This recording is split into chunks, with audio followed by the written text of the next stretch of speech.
सुरुवात करताना इतकं आप्पा खाणं मुश्किल झालेलं आहे, इतका गंध वास येतो. नाही तुमच्या मनामध्ये आहे आपलाच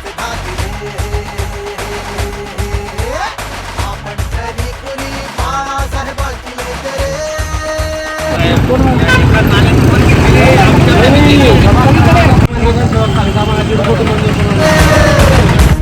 पक्ष आपला ठाकरे, चिन्ह आपलं ठाकरे, मान शान ठाकरे, पक्ष आपला ठाकरे. सुरुवात करताना इतकं आप्पा खाणं मुश्किल झालेलं आहे, इतका गंध वास येतो.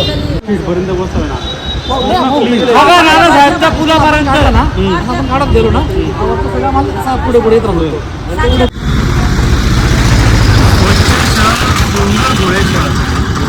महानगरपालिका आणि सत्ताधाऱ्यांची आपण बघू शकता सध्याच्या नाल्यांची परिस्थिती. हे प्रथमदर्शनी नाल्याची पाणी मोजून महानगरपालिकेच्या अधिकाऱ्यांना सोबत घेऊन प्रत्यक्ष धुळ्याची परिस्थिती काय ही आज आम्ही दाखवलेली आहे. धुळे शहरातील जेवढेही नाले आहेत तर सर्वांची अशीच परिस्थिती आहे. प्रचंड घाणीचे साम्राज्य झालेले आहे.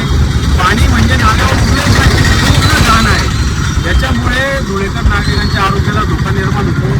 कोणीही रात्री एखादा धुळेकर लहान आबालू वयस्कर महिला भगिनी कुणीही जर या नाल्यात पडलं तर कदाचित त्यांची जीवित हानी देखील होऊ शकते. अशी परिस्थिती या नाल्याची झालेली आहे. ही सर्व सुधारणा व्हावी त्यासाठी खास करून आज प्रत्यक्ष अधिकाऱ्यांना महानगरपालिकेच्या इथे घेऊन आलो आणि सुधारणा कधीपर्यंत होईल हे आम्हाला तुम्ही सांगावे. शहरात सर्वत्र कचरा खाण्याचं काम सत्ताधाऱ्यांच्या माध्यमातून होत असताना हे घाण सर्वत्र नाल्यावर जमलेली ही 12 रोड हा मुख्य रस्ता आहे. तेथून जिल्ह्यातील नव्हे तर बाहेर जिल्ह्यातील देखील लोक ट्रॅव्हल्सने प्रवास करतात आणि निराळं चित्र जर त्यांच्या डोळ्यात गेले तर डोळ्याची छबी काय तयार होत असेल. हे सर्व प्रकार डोळ्यात सुरू असून आम्ही आज संबंधित अधिकाऱ्यांना घेऊन पाहणी केली आहे. खरं आज आयुक्तांनाच आम्ही इथे बोलवलं होतं परंतु त्यांना आपत्ती व्यवस्थापन संदर्भात काहीतरी बैठक लागली. आम्हाला त्यांना या निमित्ताने देखील सांगणं आहे आपण आपत्ती व्यवस्थापन म्हणजे एखादी भविष्यात आपत्ती येणार असेल तर त्याच्यावर नियोजन करणे हा योगाच असावा. आता उन्हाळा सुरू आहे, पावसाळा येणार, पावसाळ्यात नाले तुडुंब भरणार आणि हेच पाणी लोकांच्या घरात जाणार आणि मग त्यानंतर काही सत्ताधारी पुढारी असतील जाऊन किती पाणी कोणाच्या घरात किती पाणी घुसले हे पाहण्यासाठी फोटोसेशन करणार. ही आपत्ती वेळेवर जागरूक होण्यापेक्षा आमचं तेच म्हणणे महापालिकेला की आजच जागरूक व्हा. पावसाळा लागण्याआधी सर्व नाले स्वच्छ करा. येणाऱ्या काळात कोणत्याही धुळेकर नागरिकांना त्या त्रासाला किंवा आरोग्याबाबत समस्या निर्माण होणार नाही आणि हे कठाडे ताबडतोब उभे करा. कोणीही नाल्यात पडणार नाही, कोणत्याही धुळेकराच्या जीविताला हानी होणार नाही याची काळजी घ्या.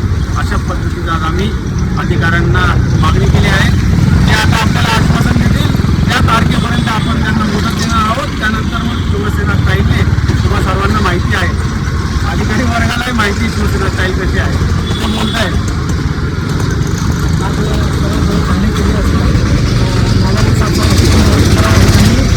सूचनाही केलेली आहे. नाल्या सफाईला लातूरच्या बाजूबाजू कचरा फुटलेला आहे, नाल्यामध्ये घाण आहे. त्या संदर्भासाठी आपण 1 तारखेपासून नाल्या सफाईची जनजागृती घेणार आहोत आणि त्यासाठी सरांनी सांगितल्याप्रमाणे आपण त्या नाल्याला प्राधान्य देऊन हा नाला पुन्हा शांततेतून माणसं कर्मचारी सगळ्या वस्तूच्या सहाय्याने आपण नाला यांना पूर्ण क्लिअर करणार आहोत. तसेच पूर्ण शहरामध्येही जी नाल्यासफाईची मोहीम आहे ती पण आपण हाती घेणार आहोत आणि त्यानुसार आपण पूर्ण शहराची साफसफाई करणार आहोत. आणि माननीय आयुक्त यांनी सांगितल्यानुसार की पूर्ण शहरामध्ये या शहराच्या मोठ्या मोठ्या गटरी असतील, त्या मोठ्या गटरी मुख्य नाल्याला जोडत असतील आणि त्या काही गटरी गल्ली बोळातल्या गटरी ज्या मेन गटरी होतात त्या गटरीसुद्धा स्वच्छ करणे वगैरे आम्हाला माहिती आम्ही दिलेल्या आहे. त्यानुसार आमची कारवाई पण सुरू आहे. पण या नाल्यासाठी आम्ही पहिल्या प्राधान्याने या नाला आम्ही शिफा करू हे सभा 1 तारखेपर्यंत 1 तारखेनंतर धुळे शहरातील या नाल्यासोबत धुळे शहरातील जेवढे नाले असतील ते सर्व स्वच्छ करण्याचं आश्वासन आपल्याला दिलेलं आहे. धुळेकर नागरिकांना देखील माझं आव्हान आहे, तुमच्या भागातील कोणत्याही नाल्याची अशी परिस्थिती असेल तर आपण शिवसेना उद्धव बाळासाहेब ठाकरे पक्ष कार्यालय वापरतो संपर्क साधा. आम्ही तिथे संबंधित अधिकाऱ्यांना घेऊन पाहणी करू आणि आपले काम मार्गी लावू. धन्यवाद. जय हिंद, जय महाराष्ट्र, जय शिवराय.